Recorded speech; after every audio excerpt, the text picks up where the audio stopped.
പിന്നെ ഇനി അച്ചാറിടാൻ പറ്റിയ സാധനം എന്താണെന്ന് ഞാൻ ആലോചിക്കണം.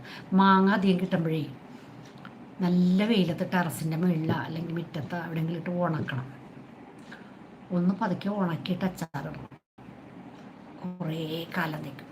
അതെങ്ങനെയാണെന്നറിയാമോ? നല്ല മാങ്ങ, മുഴുത്ത മാങ്ങയില്ലേ, മൂത്ത മാങ്ങ, അണ്ടിയുള്ള മാങ്ങയില്ലേ, അതിങ്ങനെ ഈ കട്ടിങ് ബോർഡിൽ വെച്ചിട്ട്, രമ്യയോടാണ് പറഞ്ഞത്. ആ രമ്യയോട് തന്നെയാണ് പറഞ്ഞത് ഞാൻ കേട്ടത്. എനിക്ക് ചെവിയൊക്കെ കണ്ണും കാണാം, ഞാൻ ഈ കണ്ണടാച്ചിരിക്കണം. ആ രമ്യയോട് പറഞ്ഞത് തന്നെയാണ് മറുപടി ഞാൻ പറഞ്ഞത്. മനസ്സിലായ?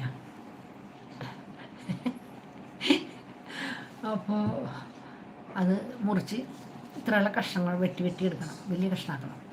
വെട്ടി എടുത്തിട്ട് കടുക് പരിപ്പും മുളകും കായവും ഒക്കെ ഇട്ടിട്ട് ഉലുവ ഉടിപ്പിടിച്ചതൊക്കെ ഇട്ടിട്ട് പുരട്ടി എണ്ണ ഒഴിച്ചിട്ട് ഭരണിക്കകത്തിട്ട് കേൾക്കണം.